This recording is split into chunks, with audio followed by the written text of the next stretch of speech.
On October 7th, Hamas attacked Israel, initiating one of the most divisive and documented wars of the 21st century. Both sides of the conflict and their auxiliaries have engaged in warfare on all fronts, including on the social media landscape, desperately competing for public support. But this video isn't about the main conflict.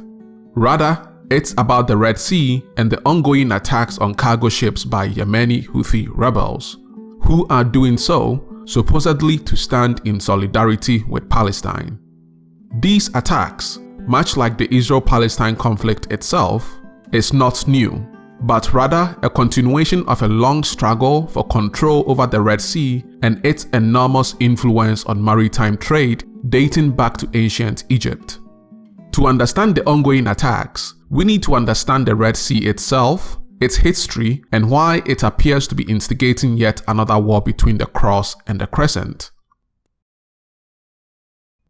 To start off, the Red Sea is not actually red. Many historians believe its name originates from its direction towards the south, which is often associated with warmth. Others believe it comes from sea sawdust, a cyanobacteria that is abundant in the Red Sea and blooms with a reddish appearance. There are other theories, but at the end of the day, there's no true agreement on why it's called the Red Sea. The Red Sea also plays a significant role in the Abrahamic religions. It's the site where Moses split apart the sea for Israelites as they escaped slavery and persecution in Egypt. Besides its name and relevance to the Abrahamic religions, the Red Sea is a part of one of the most fascinating geological features on the planet. It's a part of the Great Rift Valley, a rift system currently splitting the African plate into the Nubian and Somalian plate. This system is, however, not restricted to East Africa. It extends as far north as Lebanon and is the reason why the Red Sea, the Dead Sea, and the Sea of Galilee exist. To keep things short, the Great Rift Valley consists of two rifts, the East African Rift and the Jordan Valley Rift. They are the result of the African and Arabian plates moving in the same northern direction but at different speeds, with the Arabian plate being the faster of the two. The result of this difference in speed is a widening gap between the two plates, leading to trenches and depressions that are then filled in with water from the ocean in the case of the Red Sea and rivers in the case of the Dead Sea and Sea of Galilee. The movement of the Arabian plate is also why oil is so abundant in this area of the world. The pressures and temperatures generated as the plate slams into the Eurasian plate are the exact conditions needed to liquefy organic material that has accumulated on the ocean floor for millions of years. The abundance of oil is what many assume makes this part of the world central in the global economy that heavily relies on oil production. While this is true, it often disregards the fact that the Red Sea, and by extension the Mediterranean Sea, the Arabian Sea, and the Indian Ocean, has always played a central role in the affairs of the world for thousands of years. In fact, control of this area of the world has always been in the hands of the global superpower that influences and shapes cultural, political, and economic norms. Because this area is now, and has always been, a key maritime trade route that served as the crossroad between Europe, Asia, and Africa. Today, the superpower that controls this area of the world is the United States and its European and Middle Eastern allies. But control of this area has always swapped hands, with each exchange indicating the fall of an empire and the rise of another. And this cycle can be traced all the way back to ancient Egypt. Ancient Egypt is one of the longest lasting civilizations in human history, having persisted for thousands of years along the Nile River. It was a complex society with advanced knowledge in fields like mathematics, medicine, and architecture, much of which still stands today as a testament to its dominance. Throughout Egypt's history, it was the leading cultural, economic, and military force in the Mediterranean and Red Sea. and this dominance extended into the Arabian Sea and the Indian Ocean. Its control over these bodies of water was a major contributor to its success, because they allowed Egypt to engage in trade with other empires like Punt and Aksum to the south, as well as empires as far east as India and beyond. To put this into perspective, since it's easy to forget, the fastest transportation method up until the 19th century was over water. So, in order for Western societies to import valuable resources like spice, incense, gold, silk, and many others from the East, they had to go through Egypt at some point. The same applied to Eastern societies that wanted to export or import goods to and from the West. This positioned Egypt as the central player connecting Western societies like the Greeks and Romans with Eastern societies like the Arabs, Indians, and beyond. This not only made Egypt rich and strong, but also made it a target for societies that wanted to expand their ambitions and influence. And so, towards Egypt's decline in the 8th century BCE, it often found itself conquered and made a province to expanding empires that wanted control of Egypt's critical trade routes. It first started with the Assyrian Empire, then the Achaemenid Empire, to the Greek Empire, Roman Empire, the Islamic Caliphates of Rashidun, Umayyad, and Abbasid, the Byzantine Empire, the Ottoman Empire, the British Empire, and now, the United States and its allies within the region. Historically speaking, whomever controlled this portion of the world was the most dominant force in the world.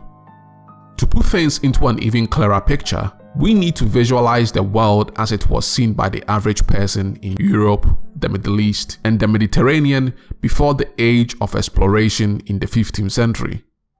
To them, the entire world consisted of North Africa, Europe, the Middle East, the coast of India, and the coast of East Africa. Anything beyond was a complete mystery.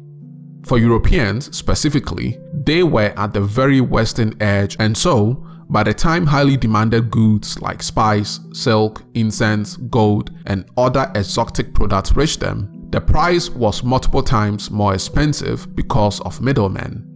These middlemen imposed taxes on the goods, and whenever there was a conflict, they would either impose heavier taxes or cut off Western trade with the East, like the Ottoman Empire did when it came to power.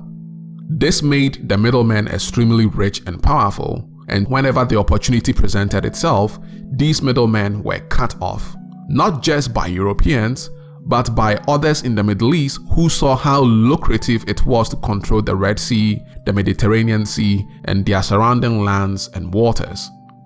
This opportunity was what compelled the Assyrians to take over Egypt. It was also what compelled the Achaemenid Empire to take over Egypt and start construction on earlier versions of the Suez Canal in an attempt to improve and strengthen the existing and extremely profitable maritime trade routes. Then came Alexander the Great, the Romans, and so on. The battle for control and influence over this area continued for another 1,000 years, and by the time the Ottoman Empire took control by conquering Constantinople in 1453, this long conflict had evolved into being a battle between the religion of Christianity and Islam. The Crusades, often seen as a religious war, were in truth motivated by the economic desire to control the choke points of trade with the East. And so, shortly before the fall of the Byzantine Empire and the rise of the Ottoman Empire, the unrelenting permanence of middlemen persuaded Europeans to find another route to India and China. And from this came the discovery of the Americas, the circumnavigation of Africa, and a more detailed and expanded map of the world. But, as history would have it, the importance of the Red Sea and its adjacent lands and waters persisted and heightened with industrialization and the discovery of oil. And most importantly, the acceptance that there really is no affordable shortcut to India and China for Europeans. They will always have to go through someone or take the long way around Africa. And so, Continuing the cycle, before the Ottoman Empire fell in 1912, the undisputed dominant power in the world at the time, the British Empire, took control over Egypt and nearby lands in the Levant, the Horn of Africa, and the coast of the Arabian Peninsula. And when the British Empire fell, it promised land in this critical part of the world to European Jews that were fleeing persecution and pogroms in Europe, leading to the creation of Israel. Which brings us to today. Today, while there is no specific empire that is dominant in this area, there is the North Atlantic Treaty Organization, helmed by the United States and stretching all the way to Turkey, with Israel and Saudi Arabia being key allies of not just the United States, but the NATO organization itself. To keep tensions from rising too much in this area and to maintain its influence, the United States also provides countries within this area with the most foreign aid. Afghanistan, Israel, Jordan, Egypt, Ethiopia, Iraq, Syria, and recently Yemen are within the top 10 countries that receive foreign aid from the United States. But the conflict between Israel and Palestine is corroding this peace and leading to a repeat of history. This war is entering a stage where it's starting to be framed as a battle between the Abrahamic religions, more specifically between Christianity and Islam. But at its core, it's about control. And this is why the Houthis are striking ships passing through the Red Sea, because they believe doing so will put pressure on the Western world and reduce their support for Israel. But the West is responding how it always has for thousands of years, by finding another way to India and China, and by putting up a fight. Because as it stands, and without foreign aid to keep the peace, the Western world, and more specifically Europe, has no easy way to reach India and China, neither by land nor sea. To sum things up, the Red Sea, and by extension its surrounding lands and waters, are supercritical for maritime trade. Today, it's easy to point the finger at the demand for oil as the reason why it's important, but in full historical context, this region of the world has always been a key area for the transport of goods in high demand by the West, like silk and spice. Its strategic importance in the global economy is why there will always be a fight over it, even under the guise of religion versus religion. Because at the end of the day, whomever controls this area of the world gets to set the prices on the goods that travel through it.